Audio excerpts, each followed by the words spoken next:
And oh wait, no longer greatness has arrived. Welcome to episode 316 of The Trophy Room, a PlayStation podcast made by the players for the players. I'm your host, Joseph, aka Mr. Badbit, and it is here where me and my best friend Kyle talk about the latest and greatest in all things PlayStation. Of course, this week we are talking about how Spider-Man 2 PS5 release window has been leaked by Venom. Horizon's DLC pre-orders are live, but the gameplay trailer isn't.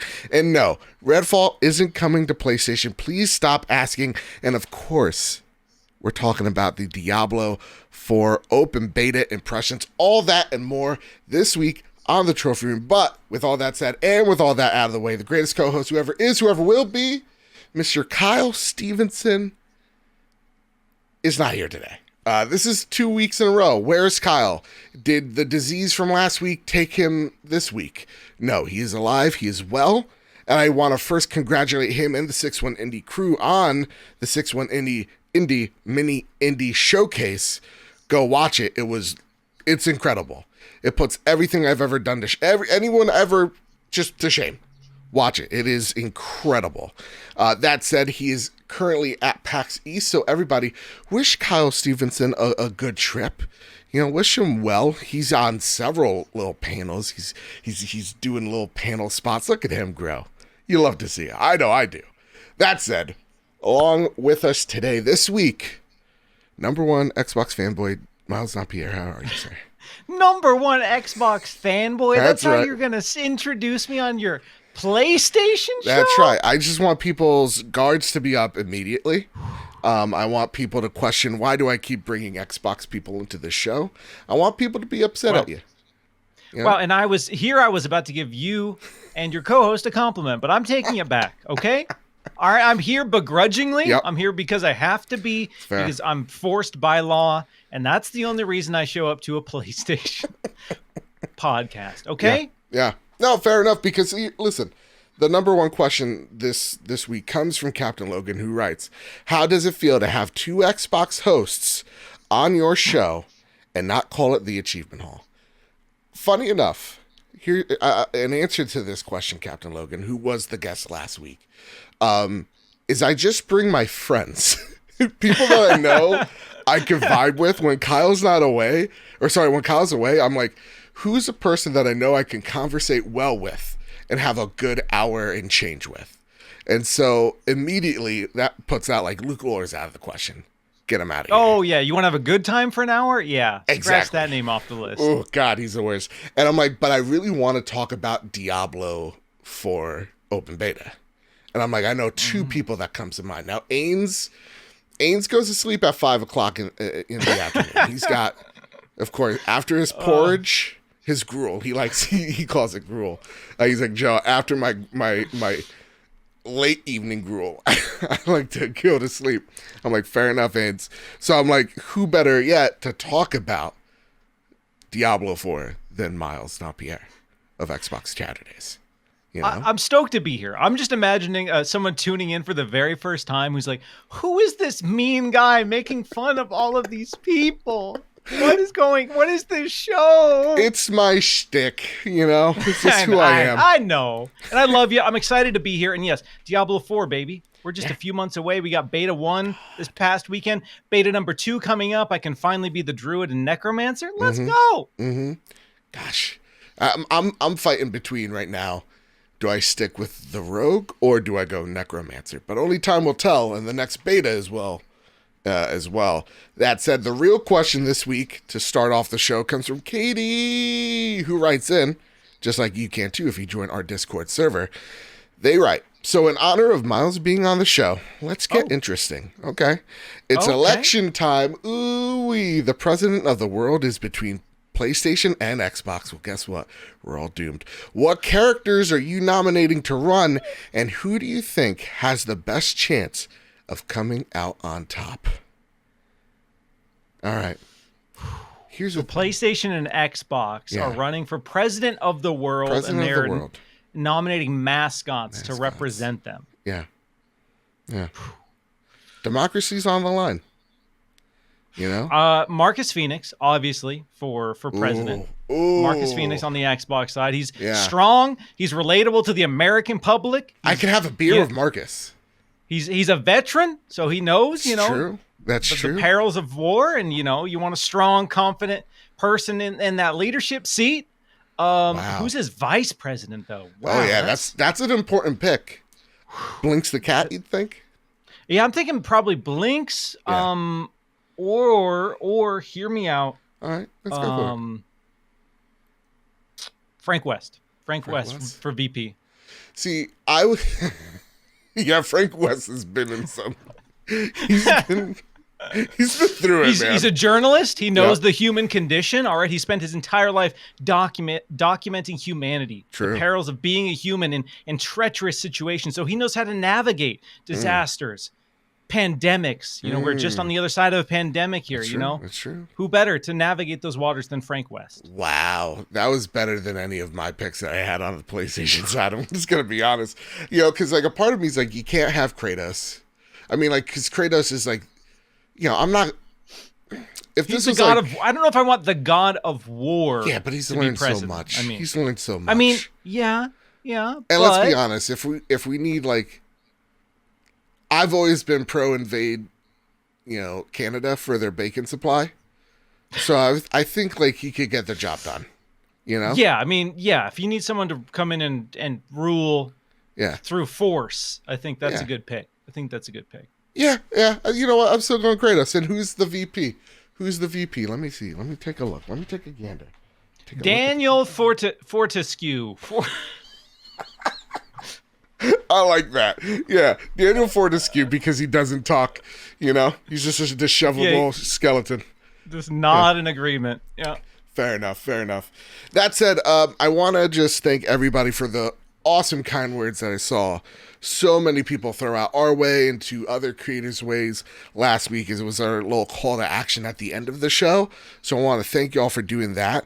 And I want to, I didn't want to make it a news piece because I felt like just by saying a news piece, there's something inhuman about it. I don't know. I didn't like it. So to me, I want to get out into the forefront here. The news late last week that Lance Reddick, the voice actor of Destiny Zavala, and Silence from Horizon, sadly passed away at the age of 60. Man. That was a rough piece of news, because you just saw him doing interviews, making the rounds, being lively. Man, less than a week, like a few days before the announcement of him, and it sounds like he just kind of sad. And I'm not saying this to be callous. It sounds like he just dropped dead. Like, yeah, there's no, there's nothing to indicate any sort of like foul play or any sort of like substance abuse or anything like that. It seems like it was just a weird situation, and he's gone, and it's a huge bummer. And you've seen so many people share like memories and anecdotes, and the dude just loved what he did, and that resonated, and that was so obvious. Like, even in stuff like Resident Evil, which people panned that show so hard, and you would see him come out online and kind of like talk about it and joke about the situation, and like you could tell, even like doing that show late in his career, that he was having an absolute blast playing those characters. And so there's a reason he's so beloved, and that's such a huge bummer that he's gone and just kind of out of nowhere. It's also beautiful to see communities gather together and remember him or celebrate his life. Like seeing people, in Destiny walk up and just like kneel or sit before him and just like have a little like gathering or remembrance of him. That's been really beautiful to kind of see, to see people take, photo modes and screenshots of him in Horizon and share it out there. Yeah, like to echo what you said, the man loved the craft, and he was never afraid to just get loose, get a little crazy, or be something menacing. Like he was always comfortable in any role he took on, and to just see fans celebrate his life and mourn him is beautiful to see. So, much love and respect to the Reddick family who's going through it at this point in time. And hopefully there's some comfort in knowing that you're not going through that alone. So Yeah. again, There's a beautiful interview making the rounds, and somebody asked what his favorite word is that his wife hates. love this And one. it's Yes. if you haven't seen it, just search for that. Lance Reddick favorite word, and it's Lance Reddick, and he's laughing to himself, and he's like, "A word that I love that my wife hates is titty." And and he's like, "I'm a goofball," and that's true. Lance Reddick is a huge goofball, and that's why everyone loved him, because he was just, like you said, loved what he did and had a good time doing it, and that just resonated in everything that he did. So, yeah. All the best wishes to his family and anyone else, friends that are affected by that, because it's a huge loss, and it's a huge bummer. Yeah. That said, let's get into a little bit of housekeeping. Of course, the store is up. Kyle worked really hard on those shirts. Go support us. It means a lot. Also, the 6-1 Indie mini showcase. I repeat, this thing was, and I don't like to use this word. I hate to use this word. Don't do it. Don't drop the B word. I think we're gonna have to. It was a banger of a show. It was what, 46 minutes, 33 indies, and they shadow all drops, baby. They had shadow drops even. Yeah, son. I know. Let me tell you, Miles. It was a damn good show, and just to see what a handful of just passionate gamers could do to elevate indies is just amazing to see. So go watch that. Again, link there in the description. I think there should be. And last but not leastly, our Resident Evil 4 remake giveaway is upon us. It is here. It is getting 9s, 10s, 9.5s, perfect scores even. And very, very much so, because it is phenomenal. But our winner is, drumroll please, with a Spotify review, Spammin' Bammin'. Thank you, sir, for supporting us the way you do. And again, this is the other benefit of being a patron, gets you extra entries into the giveaway. So congratulations, sir. Congratulations. Now you go, oh man, darn it, I didn't win. I did all those nice things. Thank you. Honestly, this is always the part that's hard for me, because I have to pick, and everybody was being so nice. I'd like to give all the copies away, but I can't. You want to be the video game Oprah? Just look under your chair. Exactly. You get a video. You get to be Leon. You get to be Leon. Everybody gets to be Leon, and it can't. But it's okay, because listen, once you've given us a review, you're in my little Excel sheet, and now every giveaway we do from here on out, you're entered in. And speaking of, I love a good Star Wars, right, Miles? I've heard word on the streets is you do enjoy a good Star Wars. Oh, I love it so much. And that's why our next Apple review / Spotify giveaway will be that of Star Wars Jedi Survivor, because I saw that trailer, and Miles, I'm a believer. Like I was ever a doubter. We got Cal stepping up to Zaddy level with the beard now, I know. He tossed the poncho. Now, you know what? I dig it.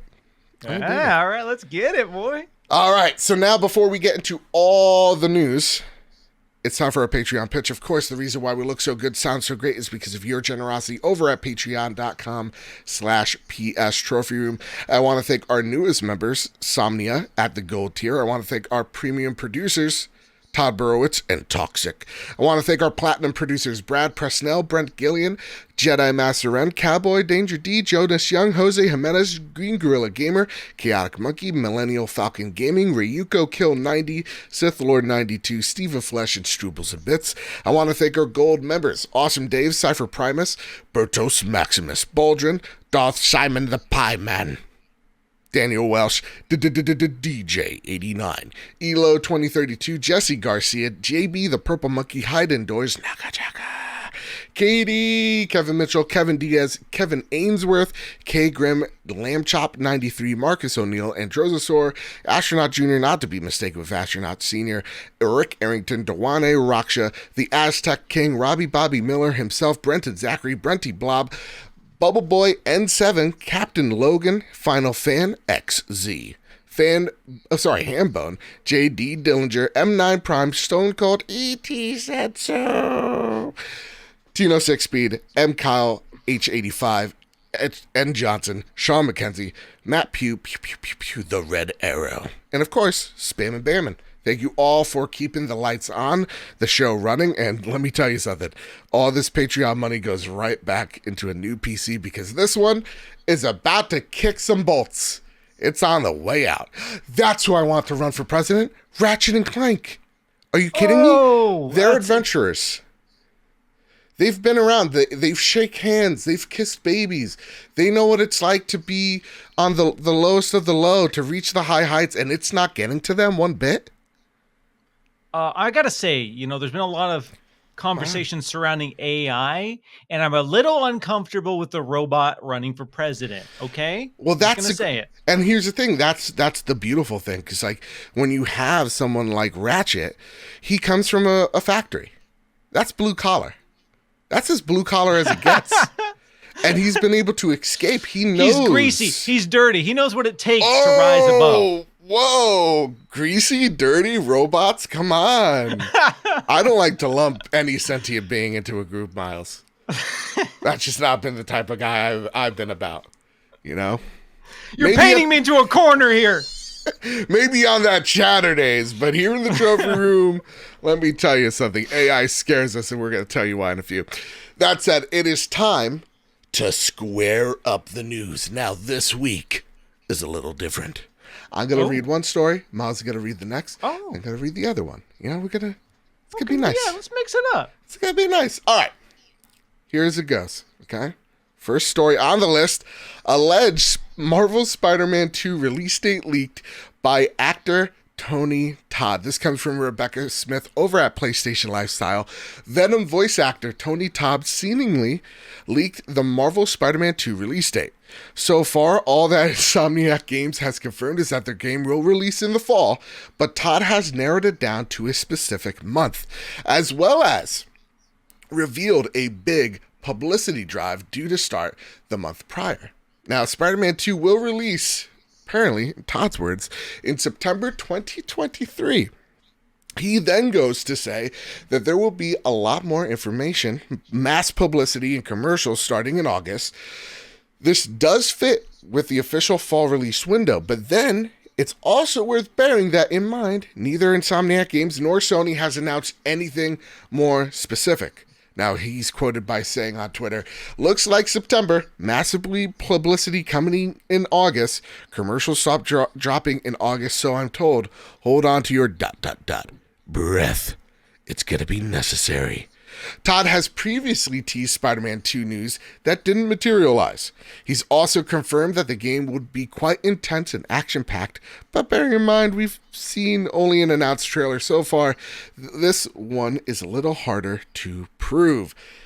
Ooh, Spam and Bamman writes in the winner of our giveaway.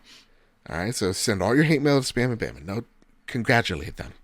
All right, with heavy hitters like Star Wars Jedi, Final Fantasy 16, Legend of Zelda, Redfall, Diablo 4, and more emptying our bank accounts in April, May, and June, September for Spider-Man 2 seems like a great month to launch.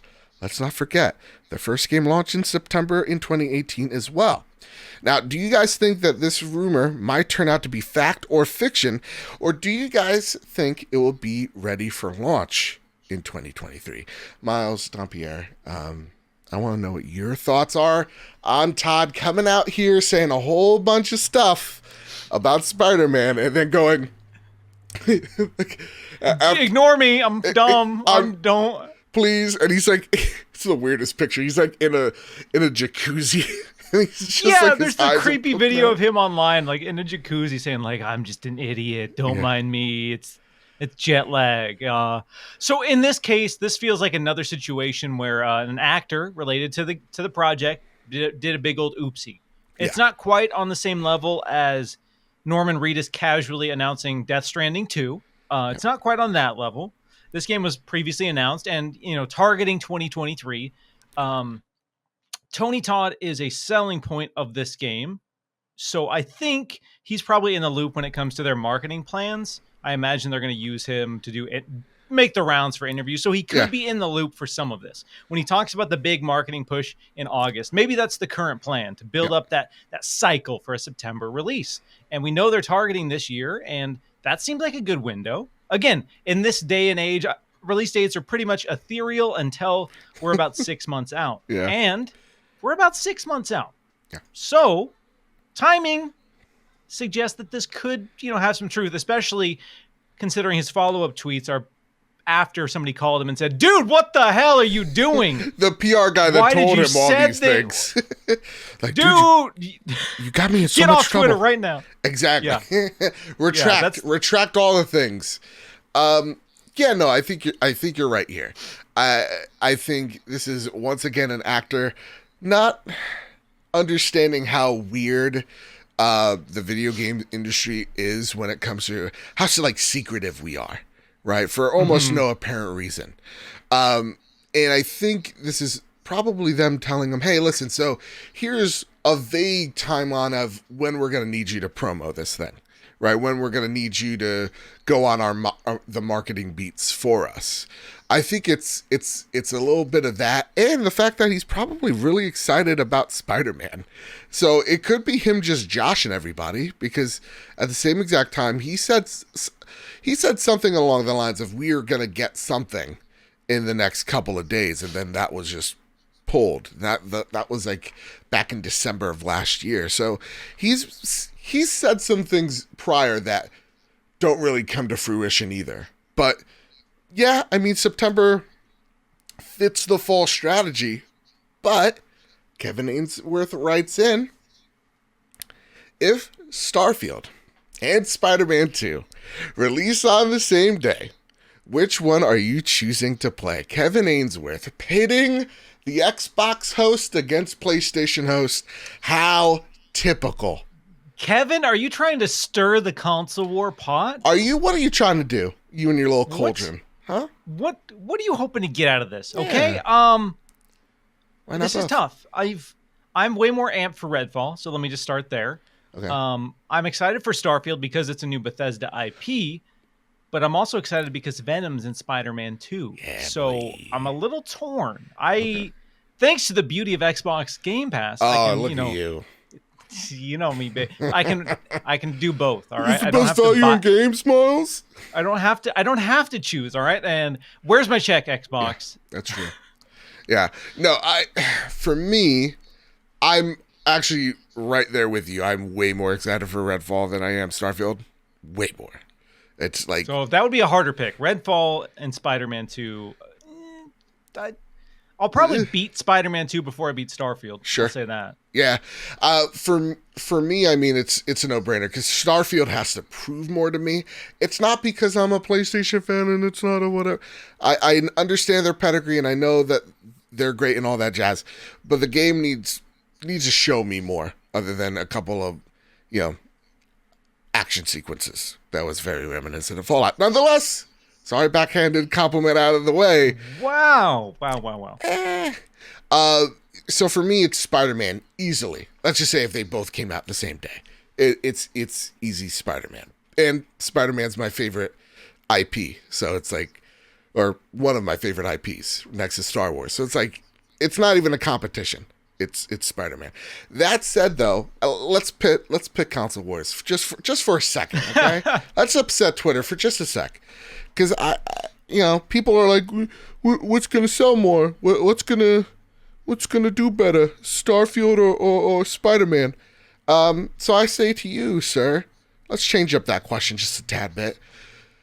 What, I asked this a few weeks ago, actually, ironically, to Kyle. And Kyle's like, I think Starfield. No, he goes, I think Spider-Man moves. Let's just say, theoretically, Starfield and Spider-Man are on the same day. What IP moves? Does Spider-Man move or does Starfield move? Or let's take an even more ethereal question or answer. Do neither of them move because it really doesn't matter because they're two separate, totally different games? I would say, based on the current situation of the Starfield release date is out. If Spider-Man was targeting that date, I'm a big advocate of, I don't care how big your game thinks it is. Mm-hmm. If you ignore the rest of the landscape, you're setting yourself up for failure in one way or another. So regardless of where you prefer to play, it's undeniable that Starfield will be an absolutely gigantic game.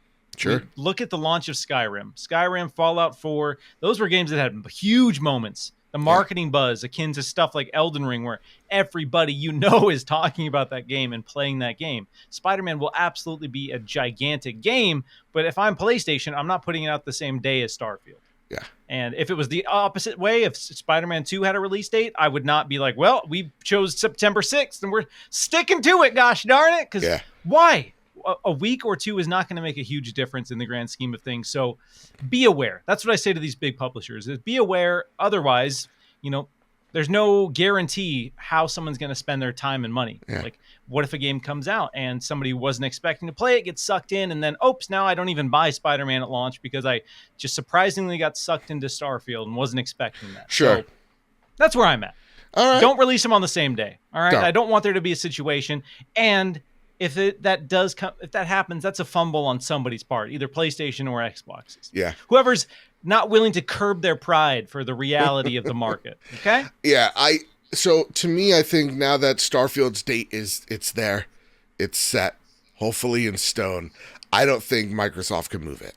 Right. So thinking a little bit, getting my head out of my own ass from a few weeks ago's answer, I was just like, Starfield moves. I still believe that. I think Starfield moves. I think Phil Spencer and the Xbox team definitely want this to have its moment and for it to solidify its, its moment in the industry. And I think that's why they announced the date, because they're just like, every other game right here, beware. This is where this game's gonna come out. Right. So I think Spider-Man knows that. I think Insomniac knows that. So I think you're right. I do think maybe giving Spider-Man a little bit more room, like a week or two, like late September, maybe even early October, like on my birthday, have it somewhere around, sorry, I was thinking Miles Morales comes out in October. Nonetheless, having it come out somewhere around my birthday gives then more games the chance to go, okay, where do we fit in between Starfield and Spider-Man? Where do we fit in between Spider-Man and like Call of Duty? Like, where can we put our AAA game? So I think the earlier Insomniac announces, the better for kind of everyone involved. But I do think we're going to get that. I do think they're going to be somewhat separate, like by a few weeks or so. That said, Todd Oxer writes in, now that Spider-Man 2 has been leaked by the Candyman himself, does this push PlayStation to move their showcase, or are they going to play dumb and wait for a closer June/E3 Game Fest timing? They are definitely going to wait till, I think, the end of May to release anything. Showcase. Yeah, I could see them definitely doing, like, getting a jump on like the June window and doing like last week of May to like kick everything off and have their moment isolated where they have a full week of marketing buzz to really lean into it. But I don't think they're going to be like, oh damn, he said the release date, we got to somehow get this entire showcase produced faster than we expected. Like, yeah, I don't think that's happening. No, so like, to me, I do think there is a beauty of just, kind of like the Bethesda Fallout 76 or Fallout 4 announcements, where it's just like, hey, and the game is out in 3-4 months. And then you start the marketing for that game.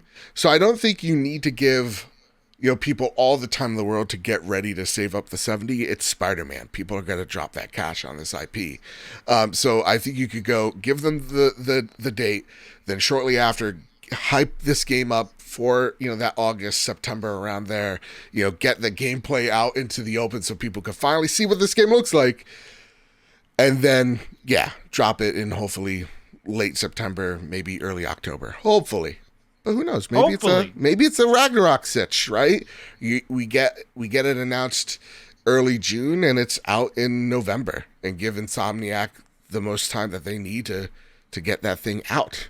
So exactly, we could get another situation where they do a trailer and just say 2023 again because they don't really know exactly the date, and that's as frustrating as it is for like a fan perspective. That's kind of the reality of release dates now. Is we're not going to get them until like 3 months out because people don't want to deal with that delay backlash anymore. They want to make sure this thing is ready. And I think more so having it come out a little bit earlier before the E3 and Game, Fest celebrations, you're giving the other studios time to drop their dates as well. Because there's already like so many, marketing mock-ups of just dates for certain games that maybe should be coming out, sometime in the fall, and they're just waiting for games like Starfield and games like Spider-Man to drop their dates so that they can, again, plan accordingly. Just simple as that. I do wonder if behind the scenes there people from these publishers call each other and say, "Dog, you don't have to give me the date, but I'm looking at these windows. Is that a good idea? Can you yes or yay, nay?" Because nobody wants to have their biggest game like of the year compete with somebody else's biggest game. It just doesn't make sense financially, because if two people were going to buy both those games, the chances of people buying both those games on the same day is significantly reduced, because games are $70 a pop now. Nobody wants to spend $140 in a single day on video games. It's not that realistic. So people are going to pick and choose. So I hope people are aware, and this year's already stacked enough. So just give us at least a couple weeks to scrounge up some money, all right? I just love someone on the phone going, Marco, Polo. Or like warmer? Like September 30th. September 6th. Oh, no. Warm. No, October 2nd. Hot, piping hot. Exactly. Okay, well, we're going to shoot for October 14th, and they say, hey, cold as ice, baby. Yeah, I bet there's like some like akin to like hot, cold. Where are you here for like certain partners for sure? But I don't think like they hand out the firm dates. I think it's just like, hey, between these weeks, you might want to watch out for something. Wink, wink, nudge, nudge. Exactly. As much as we want these brands to come out strong and confident and say, Starfield's this day, I don't care what else is coming out. Like, that's right. That's not good for business. All right. But you know who you think you are. You know what's never coming out, Miles? What? That new Arkane game. I don't even know what it's called. It's like, it looks so stupid. It's like vampires or whatever. I don't even care. Oh, yeah, I forgot. You're a little jaded. Because guess what? Story number 2. Arkane has confirmed that Redfall was originally in development for PS5. This comes from Tom Ivan of VGC. So Arkane has said that Redfall was originally in development for PS5 as well as Xbox Series X and S and PC. Well, perhaps unsurprising, Arkane Austin studio director Harvey Smith has now confirmed that plans for a PlayStation release were canceled after Microsoft acquired Bethesda's parent company, Zenimax Media. This is a quote. "We were acquired by Microsoft, and it was a change with capital C," he told IGN France via Google Translate. "They came in and they said, no PlayStation 5. We're focusing on Xbox, PC, and Game Pass." Development of Redfall had started a year prior to the $7.5 billion acquisition. Quote, "It's not very serious. It's even a good decision, I think," Smith said, of dropping the PS5 version. "It helps support Game Pass and have one less platform to worry about, one less complexity." He added, "Game Pass has a ton of players. It could become our biggest game thanks to 30 million, where I can't remember the exact number of subscribers." Okay, so Miles, first question for you, sir. All right, number one Xbox fanboy. Do you think this man immediately regretted that quote when he said it? You know what? Like, did you think the PR person was just like, oh, God, shit? I hope not. We need to have these honest conversations about the business side of game development. Yeah. And we all knew this was the reality. Regardless of how you wanted to feel about it, we all knew that Bethesda, who was a massive multi-platform publisher, they are working on a multiplayer game, and PlayStation had the largest market share at the time that they started development. So why wouldn't they be targeting a PlayStation version of the game? Yeah. So that makes sense. And then for Xbox to come in and say, all right, you don't have to worry about that version anymore. It's not like that version was completely done and they're just like, well, it's a Batgirl situation where it's completely tightened up, polished, ready to go. It's never seen the light of day. No, they're like, all right, you can save a year of time because you don't have to finish this one. And so that's kind of the reality of that. And again, if there was a PlayStation 5 version, maybe that release date would be even further out. So true. I don't think he regrets it. I hope not, and I'm glad that we are having this conversation. Finally, ripping the Band-Aid off and talking about the PlayStation version of Redfall, which at this point isn't coming. No. It's not. And that's a bummer for some people, but Sure. that's also the reality. So Would have liked trophies. Get some chivies, bro. Get those chivies. They don't pack the 5. Ooh, 5 little Chivo points. Ooh, a little picture of a little silver trophy that I can look at on my screen. Exactly. It's so they much both better. mean nothing. They both mean nothing. Oh, but one's shiny and I could put it on an NFT shelf. You know? You ever think about that? Where am I putting the sack of Chivo points? Not on an NFT shelf. Why can't I cash out my gamer score for cryptocurrency, baby? Exactly. Where's my little monkey with like shades and a blunt? Where's that guy? Where's my Master Chief board ape? Yeah. Huh? Gosh dang. No, like I like what he said. We need to start having these open and honest conversations. And I think it also needs to have I think this is a growing pain we as an industry need to go through because people don't understand how things work in the industry.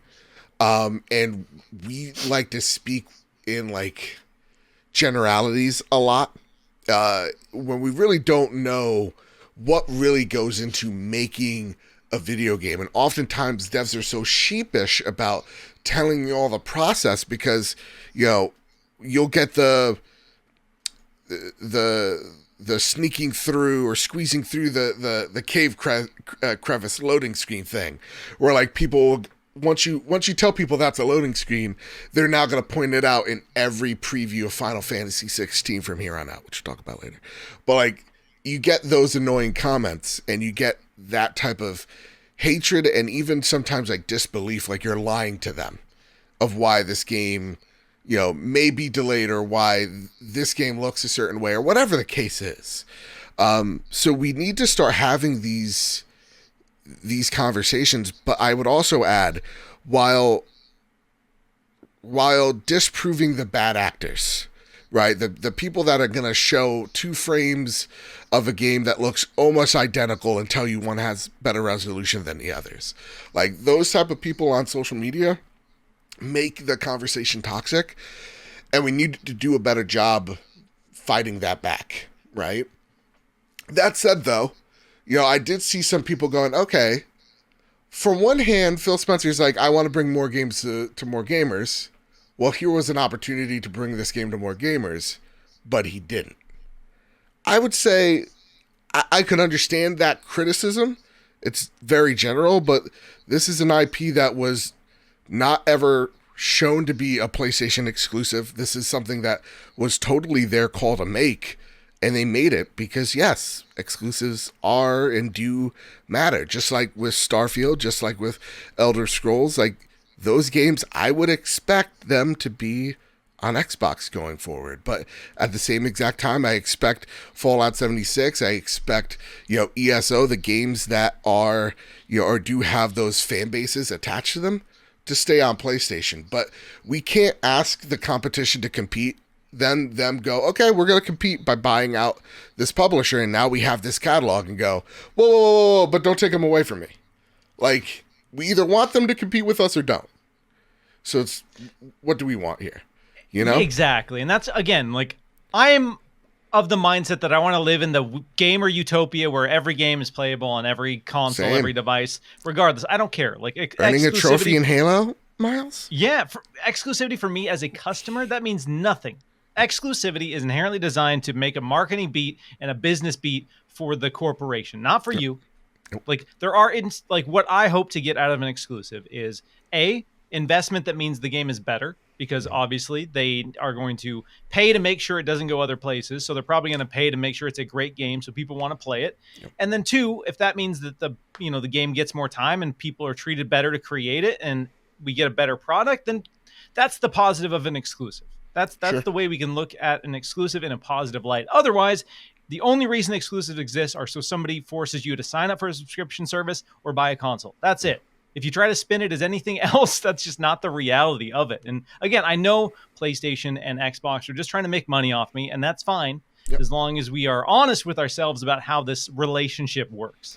Yeah. And so exclusivity, when we look at Redfall not coming to PlayStation, and you talked about this, yes, it is about having exclusive, compelling content that gets people invested in that ecosystem. PlayStation have built a legacy out of it. Nintendo have built a legacy out of it. So if you're someone who's like, well, Xbox can't, then there's the blueprints there. So Yeah. they're going to follow it, and they're trying to be, more inclusive. And that's why they're talking about Game Pass. They're talking about streaming on your TV, streaming on your computer. So it's not necessarily that you have to buy dedicated hardware anymore. You just need to get on board with their ecosystem. And in this day and age, if you can't get on board with an ecosystem like that, that's so many places, then I don't know. I don't know what you want outside of them to just give you a game for free where you are. And that's just not how a company's going to make money.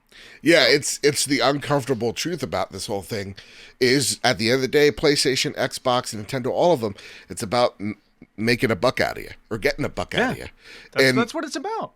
And, for me, I have the uncomfortable truth just like you. Just like, listen, I'm uncomfortable with the fact that I've seen Xbox buy two major publishers, right? I really loved them acquiring, people like Ninja Theory or Obsidian, because those are studios that we know have so much talent, right? So like I'm uncomfortably okay with them going out there, buying a privately owned company and going, okay, so we're going to try to be diplomatic about this. We're going to try to, respect the communities and go by case, but this game never had a community. So they really never had to think about it.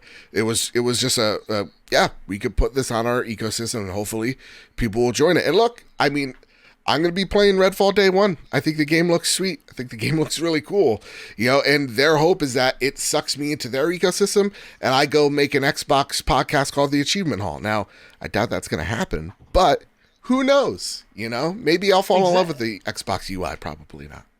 Yeah, I'm not sitting here expecting Spider-Man to come to Xbox. I'm not expecting, I'm not looking and say Marvel is a huge property. You would sell more copies on Xbox because Spider-Man is one of the biggest properties in the world. And yes, if it was just about selling raw copies, you would sell more copies of Spider-Man. Let's not pretend like this is a niche of any kind. Right. If you put Spider-Man everywhere, everyone would buy Spider-Man. It is that simple. It is simple math. But PlayStation as like a brand, and when they look at the strength and exclusivity and what it means for their market share, if they say, well, you have to buy a PlayStation to play it, they'll get a bigger net if someone buys a console and a game and a subscription service than just the game. So Absolutely. That's what it's about. Yeah. Now, them dollars, yo. It's all about them dollars. It's all about hooking you into ecosystems. It's the way of the beast. And to kind of add to this, just a little mini story, and you get to, I put it timestamped just for Jose Jimenez, so they get to skip if they don't want to hear it, okay? The story about Call of Duty's 10-year deal, okay, with PlayStation. Them fighting back, apparently, against the evil CMA or whatever, I don't know. This is a quote from Xbox regarding COD's 10-year deal with potentially PlayStation, but the ones that they've made with pretty much everybody else. Microsoft is quoted by saying, Microsoft considers that the period of 10 years is sufficient for Sony as a leading publisher of a console platform to develop alternatives to Call of Duty, says Microsoft, providing evidence to the Competition and Markets Authority, the CMA, in the UK, according to VGC. Now, I go to you, Miles. This is a question I've been asking folks who are outside the trophy room. I want to know what you think as an Xbox creator. What do you want to see, or what do you think we're going to see from PlayStation? What their next move is going to be after the COD deal goes through? Because theoretically, they're going to lose the next Diablo. Theoretically, they could lose Call of Duty 10 years out. Who knows? The next Fallout, Elder Scrolls, etc. All of a sudden, there is a huge pit in that portfolio of games that PlayStation no longer has. So, as a creator yourself, what do you see PlayStation going and doing? What is their next move, do you think? Yeah, we talk about competing and we talk about competition, and there are different ways to compete. Yeah. 10 years is a long time. A lot can change in 10 years. I'm an I'll Xbox be 41. fan. Holy shit. But That look scares at me. I'll be a Halo. middle-aged, overweight man. Oh, God.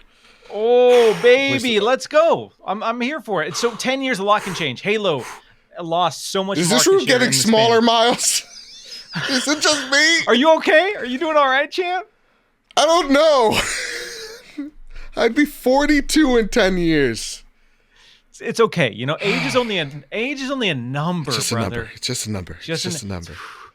But a lot can change in 10 years. So, like my hairline. You know, God PlayStation is working on games as a service titles. They're working on expanding into multiplayer, and they need recurring revenue. Again, it's boring. It's boring to talk about that. And we want the single player only bangers, whatever, blah, blah. Like the reality is, like, if you want to do those, cool, great. We need those. Those are important to the industry. But if you are trying to continually invest in new games that take 5-6 years, you need money in that 5-6 year period. And you can't just wait 5 or 6 years to get that return on investment. So Last of Us Factions is going to be a great example. They have Bungie in the mix. Bungie is going to be working on a new IP. I want to see them just say, all right, you know what? Call of Duty, whatever. That's over there. Let's say in 10 years we don't have it.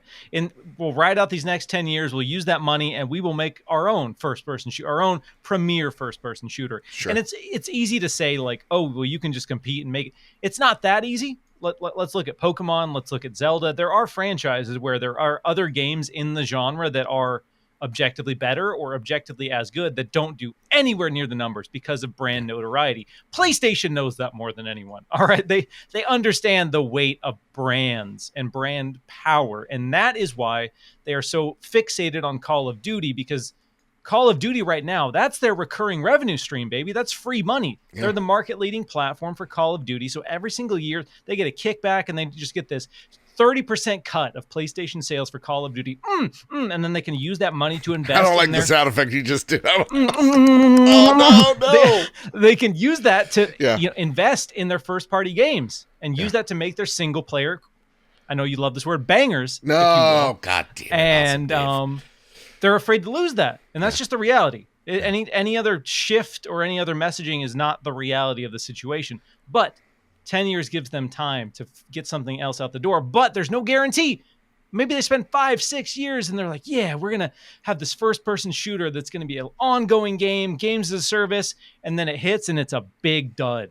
Right. It's just a big stinky dud. And they're like, oh my God, that means in 4 years we have nothing to fill the Call of Duty gap. And so that's what they're worried about. And that's why they're fighting as much as possible to close that. But I want to see PlayStation just actually compete when it comes to delivering content, because that's what we all want is content that's compelling. And so if you're afraid of losing something, make something that's going to fill that gap for your audience. Yeah. And I think I actually think you hit it right there on the head while I was dealing with an external or existential crisis. Jesus, I mean, what am I doing? You know. Anyway, they need to fill that hole with content. And so, yeah, I'm losing Diablo. I'm losing theoretically, Fallout and Elder Scrolls, and I'm losing RPGs in a big bad way. You're seeing them, trying to, do the games of service thing, and who knows what may happen. Like, Bertos Maximus, writes in. They're like, do you think Sony can create a Call of Duty killer? And if you think they can, what do you think it will be revolved around? For me, Bertos, I think I said it a few weeks back, and I'll reiterate it here. I think PlayStation would find way better success in a field that A, isn't there yet, so go out there and create it, or B, a game type that hasn't been milked yet, like the Battle Royale, or even like the arena-esque shooters that like, or arcade shooters, whatever we're calling them, that like Call of Duty's in. Right, because like we see the same trouble with like Halo in terms of like arena shooters, how hard it is to retain folks by having those type of games there. So like, to me, I think Factions probably has the best chance right now, because if it's anything that we've heard, it is a Tarkov-esque experience, and we have not had a lot of those in this industry. Blow up in the ways of like Fortnite was with Battle Royale. So to me, it's by creating something that isn't necessarily quote unquote the killer of X, Y, or Z. But what you said there as well is, listen, it's about competing. PlayStation now has to look at their portfolio going, we're missing stuff. And how do you fill that gap? Who, yet again? you go out there and you do the same. You do not even the same. You do what you have been doing for your 20 plus years now. XDev is beautiful. You're working with all these developers and you could take a project and go, oh, that's great. Go make us another one of those. Or, hey, this partnership's doing really well, Housemarque. Let's just put a ring on it. Or, you get some that are the Order 1886 and you're like, this didn't do well. We could kind of cut our losses and run. So, you can find partners and create original content, which we know PlayStation's really great at, and make something special and unique. It doesn't have to necessarily be a Diablo-esque experience, but if there's anybody that I know that could do like an asymmetric thing, it's Housemarque, right? Like, you could go out there and you can find a developer that is eager, that wants to tackle a AAA RPG like Ballistic Moon is apparently doing. So like, they see the writing on the wall that soon they won't have these special things, so they need to go out there and make those special things, or even acquire them from outside people. It's just simple as that. So exactly, leverage those relationships, fill some gap. PlayStation does two things incredibly well: put out high quality games and leverage partnerships aggressively. Yeah. So I don't think that's going to change. They're going to have slightly less options as Microsoft tries to close that gap. But I mean, hey, Microsoft is trying to close that gap, and that's the reality. And so you can't really kick and scream about exclusives being unfair when you've built an entire brand identity around those principles. Yeah. So, and I kind of like, to me, I'm just like, kind of take a pride in that they spent like over $70 billion to catch up to you, bud. Yeah, that's how I think about it. They're looking at PlayStation, Nintendo, and saying, all right, we gotta escalate things here. All right, and we need legacy. We need more than like how long have we been saying? It's Chief, Phoenix, and Forza Car. Like, they're trying to do something bigger and better. And again, it's the uncomfortable okayness I am of them going out there and buying publishers. I'd rather them go out there and buy some awesome AA studios and infuse them with cash. But there's no denying that Doom Guy puts butts in seats, and when you have the IP, that makes you extremely, extremely attractive to these corporations. But yeah, that's brand power, baby. That's what it's all about. So that's why we love reboots, remakes, all damn day. All damn day. So no, Arkane, Redfall. Listen, Arkane, we love you. We'll keep playing you somewhere else, probably on my PC, and Redfall as well. I love you. I'll see you in 2 months. It's okay. Let's go. Things are going to be all right. Things are going to be A-okay. But you know what's not? The uncomfortable future about AI. This story comes from Jenny Zhang over at GameSpot. Ubisoft is using an AI tool for writing in its games. Ubisoft has developed an AI tool to help narrative designers write barks. According to video game presentation, barks are lines spoken by NPCs after a trigger, such as a change in the environment or character interaction, that help bring the game worlds to life. Ubisoft's Ghostwriter AI tool aims to lessen the tedium of writing these quibs by providing the narrative team with the first draft of barks. How Ghostwriter works is it creates a character, then an input or an event or situation for the character to experience. The tool then generates different variations of a bark depending on the mode selected. Writers then can edit. Further, Ghostwriter can also learn from each selected line that the writer accepts. Quote, Ghostwriter was created hand-in-hand with narrative teams to help them complete a repetitive task more quickly and efficiently, giving them more time and freedom to work on games, narrative, characters, and cutscene, Ubisoft says in its Ghostwriter introduction video. Now, ChatGPT and other AI tools have caused controversial buzz recently, with uncertainty on how these tools will shape game development and perhaps life in general in the coming years. Ubisoft isn't alone in looking in AI tools. Roblox also announced AI tools that like a material generator and a code asset feature at Games Developer Conference, meant to make it easier for Roblox developers to create games. Squanch Games also use Midjourney for High on Life's set decorations. This any AI talk makes me uncomfortable. I don't like any of this. This is getting concerning to me. See, first off, of course, Ubisoft of all people would do this. Sure. And I'm not trying to be harsh on people. There's a lot of talented people, and I'm not trying to diminish their work. But Ubisoft has a fundamental problem with bloating their games, filling their games with arbitrary content for the sake of content with no purpose or weight or meaning to it. They just want to say their games are 50 to 100 hours long every single time. And something like this, this would empower you to do that much, much faster, much easier. To that, I say, we don't need every single game to be 50 to 100 hours. All right. I don't want some AI generated things where an NPC says, wow, that was a cool explosion. Did you see that? Oh, dang, that's a cool gun you have. Like, while I understand fundamentally that all of these teams are looking for ways to make their lives easier, we use AI without even realizing it. I use AI when I'm using Premiere, when I'm doing like noise cancellation for audio. That's technically AI. And there are things that streamline the process. But when I look at this, what this is going to do is eliminate a lot of writing positions. So you have one supervising writer who works with the robots to make sure that there is a script that's cohesive. And then at the end of the day, is that even art?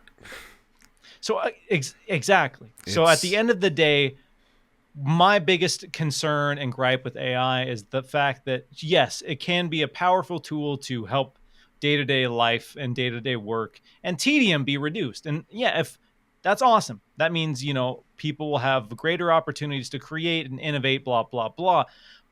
But history has shown that these technical advancements almost never benefit the average person. Yeah. It just means less jobs for the average person and more money for the people pushing these incentives.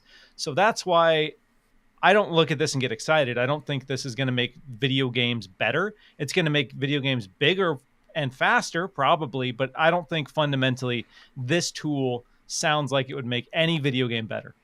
No, this is something that I'm actively worried about because you're right. And we kind of come from the same ilk when we think about these things as well, because it's like, this kind of just means there's going to be less writers on that team, so Ubisoft doesn't have to hire them.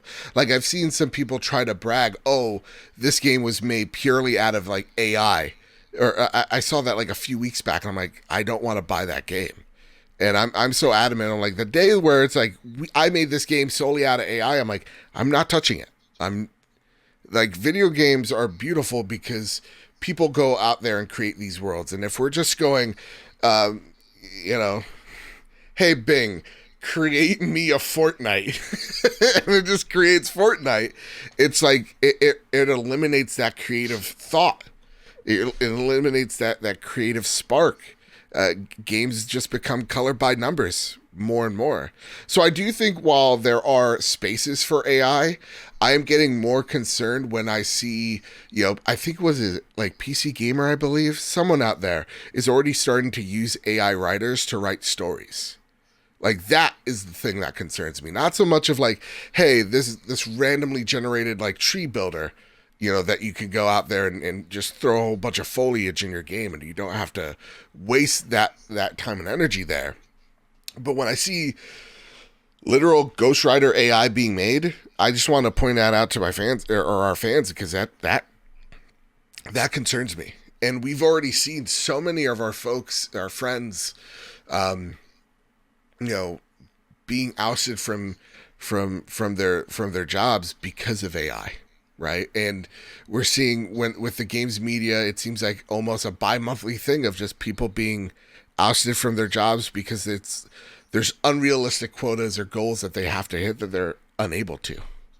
It's just a scary reality. We talked about this already, is like a lot of these companies, they want to make money. And if they can save a buck by just firing people and replacing them with AI, they're going to do it. Yep. They will. Yep.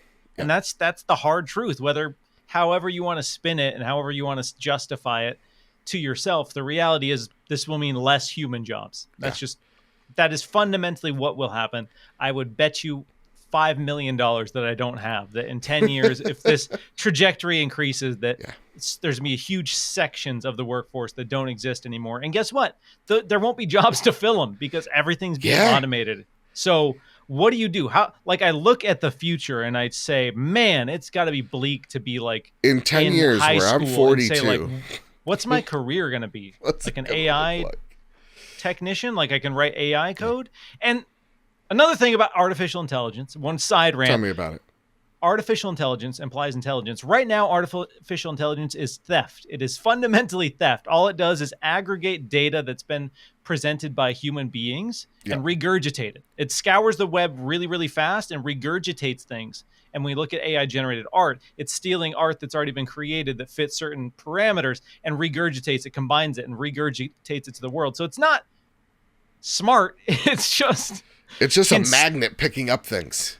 Yeah. It knows how to steal really, really fast. Yeah. Is basically what it is. But I don't know. It's depressing. It's scary. I just want everybody to kind of be aware of this. Because, I saw one person go, the death of games media is the fact that everything relies so heavily on SEO. And when you talk about AI just being things that, what is it at the end of the day? It's just one big SEO spider just picking up things that are going to make sure you get the most hits or the most likes on this one piece of art. It ain't right, man. I don't like it.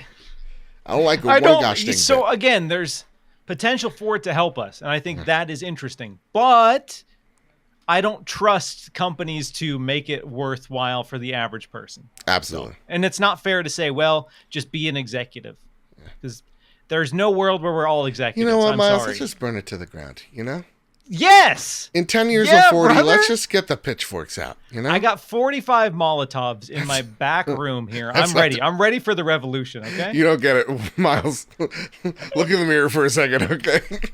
You're a straight white dude. You can't just say that anymore, all right? He does not, FBI man. He does not. He was... Where were you January 6th, Miles? Anyway, Flash News, can't talk about that. Horizon Forbidden West Burning Shores DLC pre-orders are live right now. You could go out there, pre-order Horizon Forbidden West. Oh, also Flash News, gotta run fast. Oh gosh. Still no gameplay trailer, though. Still no gameplay trailer for... What's up with that? I don't know. It's coming out a couple weeks now. Or actually, about a month, but still. Honestly, you think they're doing a state of play for it, or are they just dropping it? I think they're just dropping it. To me, I feel like they're going to drop something on the blog, unfortunately, right? And you're going to probably see something by next week. Because I think because it's GDC week and news is slow on purpose because all the marketing teams are out at GDC trying to recruit and stuff. So, yeah, that's why... We're talking about Ghost Rider over here. So I think they're going to prepare a trailer or have one prepared by sometime next week and going to show you, hey, here's the cool new weapon or cool new enemy that you're going to be fighting come, April 19th. Now, only $20, which makes me think, okay, maybe this isn't the longest DLC in the world. Maybe it's like 2-3 hours. But honestly, for $20... I'll go fight more Robo-Dinos, absolutely. Now, lastly here on Flash News, players who pre-ordered Burning Shores DLC will receive 2 free items during their playthrough, the Black Tide outfit and the Black Tide Spark Shot bow. Goodness gracious, I can't speak tonight. All right, next beat in Flash News. Here's a bummer one. Another bummer. I'm sorry, Miles. I bring you on for the bummer talks. Just a bummer, dang. All right. Here we go. EA's slate of Battlefield 1942, Bad Company, and Bad Company 2, one of the best Battlefield games. All three. What's that? Hands down. Oh, hands down. Yeah. Well, I thought you were like, no, it's not. I'm like, are you kidding me? Skewed? No, I agree. Calm down. Which will be permanently unavailable on 28th of April. 2023. Now, Mirror's Edge was part of that list, but they said no, sorry, that was a mistake on our end. Oopsie. So Mirror's Edge is safe for now, but still a bummer for all those games and all those communities. That being said, though, Miles, I know you talked about Molotovs, which he doesn't have, FBI man, and I'm not necessarily saying go out there and pirate these games, but it seems like EA doesn't care if you did. And I know a lot, I know some cool communities that have literally rebuilt games from the dead, like City of Heroes. Like, I know some people that literally run the server that keep that game alive. So I know people are going to keep these games alive. It just sucks that EA won't fit the bill for it. Bummer. Yeah, like I said, it's these servers I can't imagine cost that much to run. I just really can't. But because they're not making X dollars per month, they're saying, all right, we're shutting them off. Yeah. And that's, as we move towards the all digital future, that's something we're going to have to deal with more and more is when companies are like, hey, we're not making money on this anymore. So I don't care that you bought it. Yeah. I'm like, sorry. Now, here's a question M9 Prime writes, and realistically, we cannot assume servers for games will last indefinitely since the cost of money to maintain, something you just spoke on. However, why do you think these companies don't make a patch that allows private servers so people passionate about that game shutting down can keep playing? Even though a game is delisted in an online store, there will be some used copies in the wild, so it would be a nice gesture of goodwill if they allow diehard fans to keep playing. You want to tackle this one, or would you like me to tackle it, Miles? Yeah, this is exactly what Knockout City did. They said, hey, we can't continue to pay for the servers, but we are going to make it so the client supports private servers via a native update. So you can just download this update and the game can live on via the community. And at the very least, on PC, I don't think we can expect this via console for older stuff. But on PC, at the very least, you could put out a native update that gives you private server support. I think would be a good middle ground to say, all right, well, we still support it technically, but yeah, it's a bummer. You would have to find people that could code for that game to do that. And those people are probably not with the company anymore or yeah, somewhere. That's also true. Yeah, somewhere in somewhere out there. So, I think that's probably the reason why they don't do it. It's going to cost money for them to even just hire a person to do that, so they won't do it. I bet someone out of the kindness of their heart will make a free client for one of these games. Absolutely. But at the end of the day, it's a bummer. It ain't going to be EA, that's for sure. It ain't going to be, what's it, Zaus is his name? I forget the EA's name. Strelnick? Yeah. Strelnick, yeah. EA, 2K, they're all the same. They wear the same suit. Anyway, Final Fantasy 16 reignites the exhausting debate about video games squeezing through holes. This comes from Dustin Bailey over at Game Rant. A brief Final Fantasy 16 clip has revealed that the game features tight spaces to squeeze through. These squeeze space holes reignited the most exhausting debates in gaming. I don't know. We do talk about the ABK deal a lot. Anyway, the clip was posted by the Japanese Final Fantasy 16 Twitter account, which is meant to show how your K9 campaign, Torgal, can help you guide you through points of interest in the world. In this case, Torgal points in a crack in the wall, which leads to a secret area. All right, ... Everybody goes, oh, that's a hidden load-in screen. Okay. Fine. It's 2 seconds. I think we're gonna live. I think this is another example, Miles, of us buying into way too much marketing bullshit.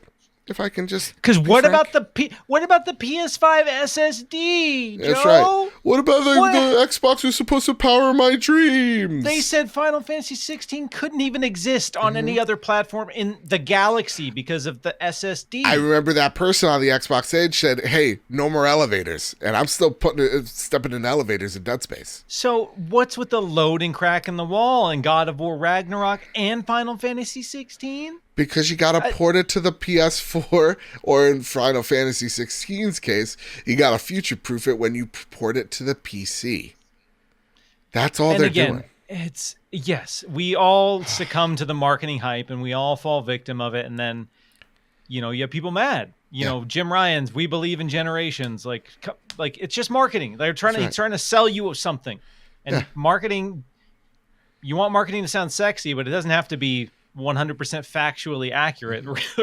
It needs to be ethereal, it needs to be spicy, it needs to be biting. And when you have someone who talks about like, hey, I need you to go on an interview and talk about, the PlayStation and what it's like developing for it. And they're like, yeah, quick we can resume. talk about the SSD. SSD's good. It's fast. It's cool. Yeah. And so that's what this is. And that's why people are taking this clip and getting all riled up because of some people bought into the marketing and went on Twitter and were loud about the PlayStation 5 SSD. And now people are like, well, where is it now, huh? What this isn't next gen, quote, air quote.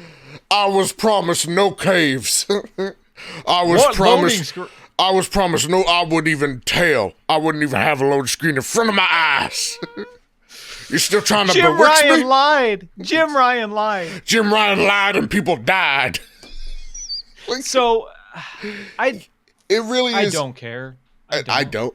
I just want to call it out for the silliness that is. And honest to goodness, the only bit of marketing that was ever truly on the money, 100% correct is Smart Delivery.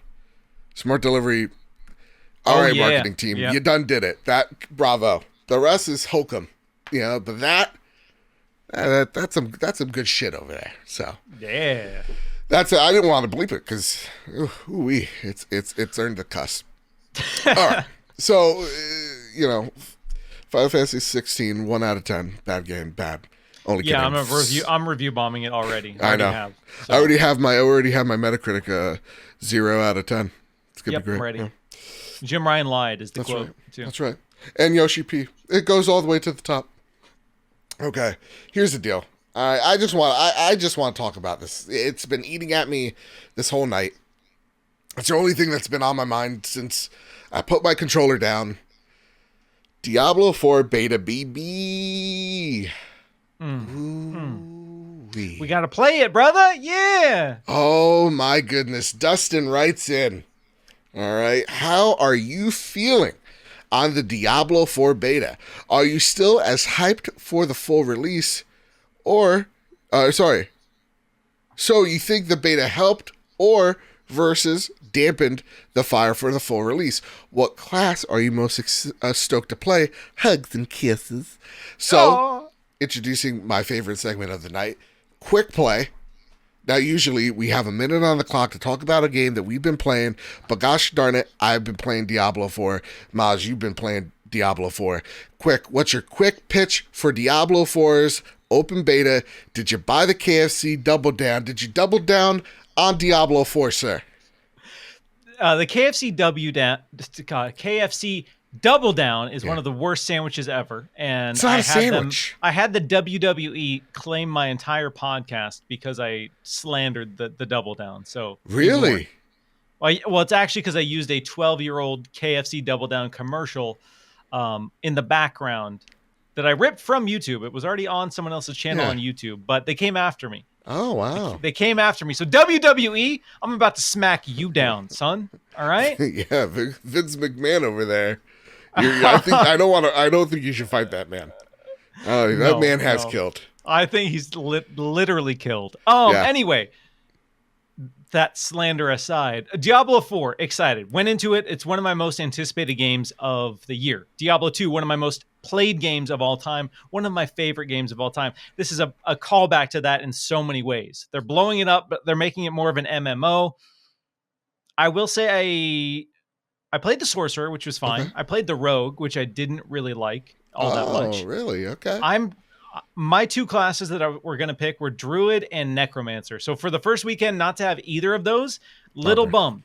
Little bummed. So I'm hoping next weekend I get more amped up. Still had a great time. Love the world. Love the art style. Love the gameplay. It's very much comfortable, classic Diablo in all the ways you know and love, with some more kind of like expanded multiplayer elements. So you see characters running around. There's the raid bosses in the open world. It's very much taking elements from World of Warcraft.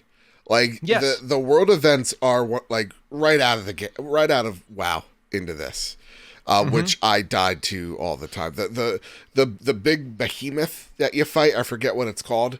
Yeah, I tried at level 17. Not a smart move. And died. We did not defeat him. He defeated us. But like, there's a lot of like instancing that they do when you go into new areas that WoW also does. And to kind of, I'm sorry I cut you off here, but it kind of takes elements from games prior, from outside the franchise, and kind of imbues Diablo with some of those aspects. Yes. So it does kind of feel akin to like a Destiny meets WoW. Because, you do run into some players, but you don't run into, like, it's not like you're walking into Stormwind and you see all these people here. You know what I mean? It's like you're seeing one or two run around the world, and sometimes there's a world event that you go to and you see another person fighting, and so you're helping them, but like it does a really good job of also instancing to dungeons that you can do, and it rewards you in that way of like you're exploring this land, and then all of a sudden you're like, what's this keep all about? And you enter this keep, and then all of a sudden you're fighting a whole bunch of vampires that just live in this keep. They're just chilling out there, and I'm like, all right, well, I guess I'm sorry, vampires. Nothing against you, but I gotta kill y'all. There's loot in here, dude. So you gotta go. I got Molotovs right here. I'm gonna toss them. Sorry. That's right. So for me, I played the sorcerer. I dug it a lot. I liked the Emperor Palpatine. I'm shooting lasers from lightning from my fingertips, quite a bit. I tried the Ice Mage as well. Does a really good AoE damage. Yeah, I went full frost. Yeah. All down the frost tree. Even there are some abilities that they legitimately ape WoW in. But, again, like the frost armor and stuff like that. But they're really nice additions. I've heard people say this game looks like Diablo 2 in the ways of it's grotesque, it's brutal, it's dark, but it plays more like Diablo 3 in its accessibility and how it onboards people a bit better than Diablo 2 did. That said, though, this thing is dense. Like the abilities that people are going to play with, the different type of builds that people are going to play with, it's going to be immense, man. Like you playing this game alone versus playing with people versus playing your mage versus your friend's mage. There's going to be a whole lot of mix and matching that I just can't wait for people to break down the science of. But I'm in love with Diablo 4, man. Yeah, so you touched on the beauty of Diablo 4. It celebrates the legacy of Blizzard. So it's Diablo 2 in terms of style and tone, Diablo 3 in terms of convenience, but then it also harkens back to Diablo 2's RPG roots. So there is more customization. You can specialize, which is something that was lost with Diablo 3 that a lot of people complained about. And then, like you said, they inject World of Warcraft in those components. So my biggest criticism right now is Diablo 4 doesn't do anything new, per se, in the video game space. But it also, for me, didn't really need to do anything groundbreaking. It just kind of elevates everything that was there in the past. And I think for fans of Diablo, that's kind of what everyone has been wanting. So I think as a fan, you are going to love it. If you are not a fan of Diablo, if you haven't enjoyed the other games, it's not going to do anything new that's going to make you say, yes, I'm a fan of Diablo now. But for fans, it checks all the boxes so far. Yeah. I was actually talking to Logan after the podcast, actually while we were playing Diablo this weekend, of just like, smart iteration and iterating for the sake of iterating. Like some sequels feel the need to iterate because they are afraid of that critique of like it feeling more of the same. But you're right, this is more Diablo, and in fact it embraces its RPG DNA much more, and it's really something that I think is not to say a love letter, but something that I hope the fans are digging in the Diablo forums. But it is the internet, so who knows? People are going to be mad, they changed something. Yeah. But overall, if you're a fan of Diablo, this is shaping up to be the game you wanted. And I think that's why we saw so much buzz and glowing praise after that first beta weekend, is because it's here. After all these years, it's the Diablo 2 sequel that we've wanted is finally here. Can't wait. I will be checking out the Necromancer this weekend coming. And then I'll be putting the game down and I'll be waiting patiently for June. I cannot wait, dude. Yeah, boy. It is currently I love the sound effects you've been doing tonight. To me, this is my game of the year so far.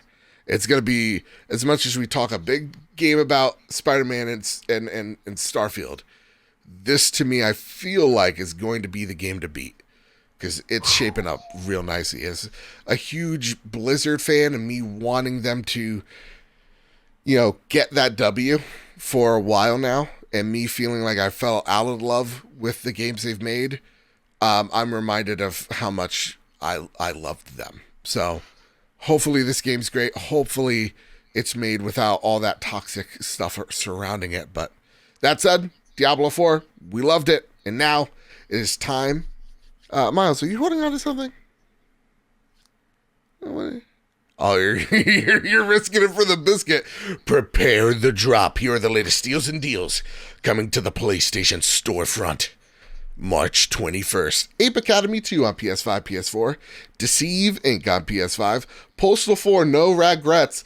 Guess what? If you bought that game, you probably have some regrets, because that's currently, I think, the lowest rated game this year. Ooh-wee. Ridge Racer. Type 4 on PS5, PS4. Siphon Filter Dark Mirror on PS5, PS4. That has trophy support.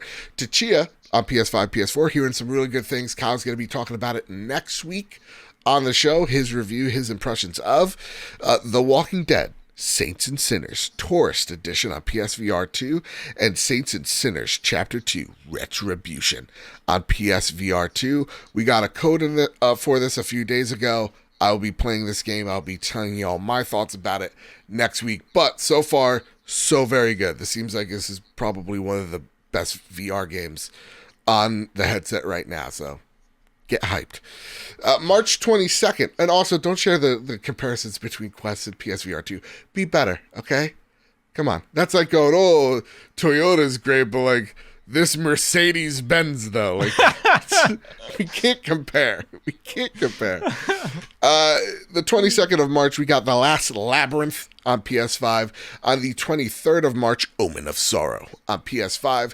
March 24th, Aurelia Riza 3, Alchemist of the End and the Secret Key. Nailed it. 5 PS4. Thanks. Fuck me, right? Resident Evil 4 Remake on PS5, PS4. Oh my God, Miles, right? Have you been playing it? I have not been. No. I have not gotten a code. I have not been lucky enough. I have not been graced by it yet. Good? Oh, baby. Oh, Leon's back, and he's beefier than ever before. Ooh-wee. I played the demo. I really loved it. And this is not like coming from someone that doesn't have, the nostalgia of 4 because I didn't get to play it as a youth. Because 10 years I'll be 40. But this game looks to be something special. Is that love letter to the original? So, The Crown of Wu on PS5 and PS4. So those are all the games, and also, not to mention, but the PlayStation Plus games, you can play them all. I'm not going to rattle off that list because I'm parched and I'm losing my voice. That said, it's time for the Sony Pony Express. Yeehaw! That's right. All right, Sony Ponies, we got 2 pieces of mail. First and foremost, thank you all for sending your questions and making it so that I'm just putting it in all sorts of segments during the show. I love when that happens because it makes notes so much easier, makes the show more interactive. It's nice. It's nice. The good sir writes in, just like you can too. If you head on over to our Trophy Room Discord, join the hundreds that are there, just chilling, just vibing, just talking about all things PlayStation and video games. It's a swell time over there. It's great. The good sir writes, not a question, but I just wanted to give a quick shout out to the 6-1 Indie Mini Showcase that premiered today, March 22nd, 2023. I'm so proud of what Kyle and Mike have done. The rest of the 6-1 Indie crew have done, and encourage you all to check it out if you haven't yet. It's a banger. Good sir, you know what? I'll allow it this once. And the Green Gorilla Gamer writes, I thought of in honor of the eShop closing and the Wii U stores, and on the Wii U, the 3DS on the 27th. What is your favorite game from the 2 platforms? I just bought myself a Wii U for the first time ever, and I'm dropping some big bucks on nearly every Zelda game. And a bunch more, but my personal favorite right now is, what is this? TLOZ. Which one's that one, Maz? The Legend of Zelda. Oh, I thought it was okay. Fake fan, sorry. Majora's Mask. I thought this was like a separate one. Like I thought he forgot a comma. I'm like, what's this all about? You're a big Nintendo dork. That's what I thought. Sorry. It's been a very long time since I've played it and excited to jump back in, but the rest of the Zelda games this year are for the first time. I've only ever played that and Breath of the Wild a bit on the Switch, which, by the way, it's just all right. I know! It's all right. Breath of the Wild's all right. Wow. not the What's bee's funny knees. is right before I joined this show, Jeff Grubb and I did a ranking of every single Zelda game. So we went down the gauntlet of all 50 Zelda games. So if you are taking this journey, check that out. That'll guide you on the right path. And Breath of the Wild, by the way, is more than just all right, okay? Is it your favorite one? No, it's not my favorite one. Okay, fair enough. Okay. I would say if you're looking at buying some stuff on the Wii U, 3DS, some standouts on 3DS, The Legend of Zelda: A Link Between Worlds, one of the best Zelda games, period. So good. Buy it before it's gone, because it will just be locked to that system forever, which sucks because it's such a good Zelda game. Another one that everyone sleeps on, Ever Oasis. It's a game nobody played, but it's such a beautiful, creative game by some of the team who did The Legend of Zelda Majora's Mask 3D. Oh. The developer Grezzo did Ever Oasis. Amazing game. Wii U, Monster Hunter 3 Ultimate, baby. Such an absolute banger. My most played Wii U game by far. We're using the B word way too liberally here. We need to calm it down. I thought that's what you do on a PlayStation show. I don't know. I'm just trying to be... Oh, okay. No. Okay. We don't. We're more civilized here, okay? So let's talk about Nintendo Wii U for a second. Let's talk about the best game on that system. It's not Mario Maker, okay? It's not Super Smash Brothers. It's not Bayonetta 2. It's not Xenoblade Chronicles X or Pikmin 3 or any of these games that I typed in best Wii U games on Google to get a feel for, okay? It's not Donkey Kong Country. And first off, Donkey Kong is all right. We need to just be okay with that. Whoa. I'm going to ask you to curb the slander a little bit. Donkey Kong Country 2, one of the greatest games of all time. Period. Listen. Better than any PlayStation platformer. Okay. On a PlayStation show. All right. You relax. What did the people on Twitter yell at you about earlier, huh? Remember that. Know your place. I'll only take slander so much. It's Splatoon. Came out 2015. Is the best Wii U game by far. Splatoon's a bop. It's a bop. Dude, Splatoon is so good. Everybody knows how much I love Splatoon. I got the little squid inkling hat in one of the drawers. From the original, I love Splatoon so much. The first game means a whole lot. It is literally one of the only Wii U games that I bought and I was excited for. Like, that was like, in the long drought that was the Wii U, that was the one game and I loved it. So, Splatoon, bam, right there. Best 3DS games. Now, I'm looking at all these games. There's so many. First off, shout out to the 3DS, because that library is nuts. Dude, in hindsight, it's wild to think how many great games are on 3DS. Dude, Metroid Prime Returns is there. There is a lot of stuff here. I mean, Mario Kart 7 is a fantastic Mario Kart. Not just like on mobile, but just fantastic. Like, Majora's Mask is a fantastic remaster remake on 3DS alongside Ocarina of Time, which both of those games are the GOAT Zelda. Like, you can flip them around, you can put them, which one or two. I won't be mad at you. To me, it's Majora's Mask because it's the first Zelda. Yeah, that's why I love you. Majora's Mask I like more than Ocarina of Time. Yeah, I mean, come on. It's the Zelda for goths, all right? Exactly. Yeah, and that means something. Right before Linkin Park. This was like, because you got the people holding up the world, like it's a Tool video or whatever. Yeah, whole bunch of crazy shits there, man. Get wild. But no, listen, we talk about best platformers ever made. First off, shout out to Animal Crossing New Leaf, because shout out to... Oh, yes, huge shout out, yep. The rest in peace, Nintendo Guru. That's his game. But it's Super Mario 3D Land is one of the best platformers that's ever made, dude. That game is so good. Yeah. All right. Okay. And now you ready for some blasphemy? Uh-oh. That game's better than Mario Odyssey. Okay. Now you took it one step way too far. It's not even close to me, man. Far. It's not even close. Luigi's Mansion's here. Again, here's the thing. There's a lot, like Nintendo... Look, they don't even have a Call of Duty on this list. But they're consistently making bops. It's like it's possible. You know, it could be done. Jeez Louise. Yeah, there's a lot of goodness here. Now, there is one last question from Una, but I'm going to hold that off for our Patreon show, which is going to be me yet again this week, vamping to y'all. A lot of people like that. Thank you. Means a lot. But with that said, that's been the Trophy Room this week. Miles, I want to say, first and foremost, thank you for coming on this show on A, such short notice, and B, coming out to what has been, and I'm not joking with you, Miles, one of the slowest news weeks that we've had here on the show, and making a diamond out of coal, my friend. Thank you so much for coming on. It was great talking to you, man. Where can people find you, sir?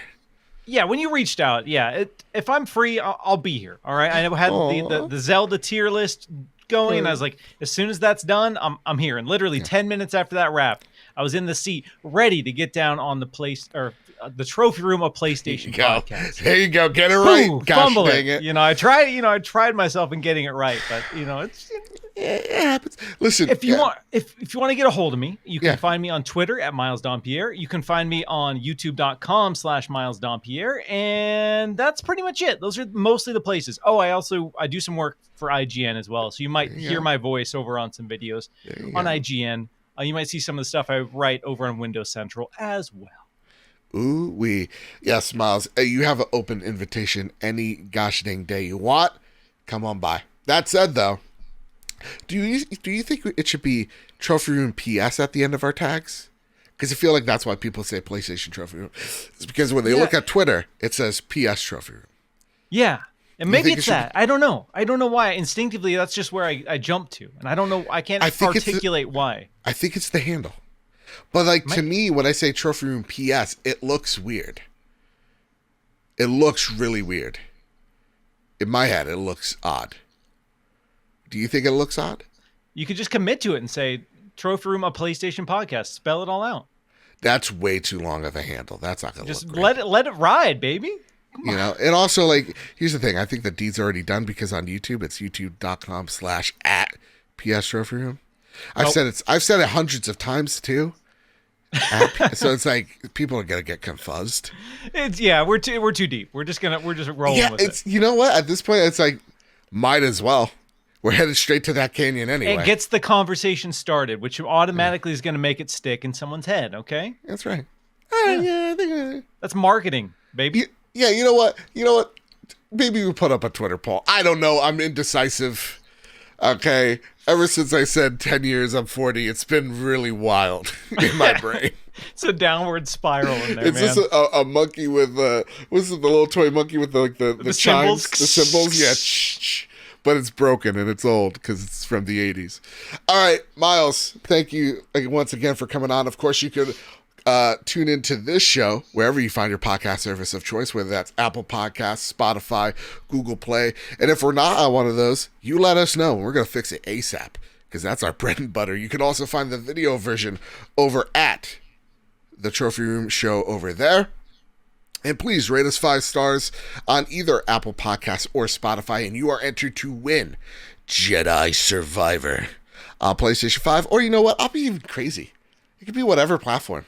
Okay? Oh, there we go. Whatever. Yeah, I don't care. Yeah. Let's get nuts. All right? So with all that said, with all that out of the way, everybody, keep your wits about you. I messed it up because I wanted to say, find me at Mr. Babbitt. It's fine. You know what? Listen, we're a minute out, Why not get crazy right here? Wish Kyle his best wishes over at PAX. And next week, he's back. Ooh-wee. I can't wait to talk to him. Miles, I talked to him on the phone literally a couple hours ago because I had some news.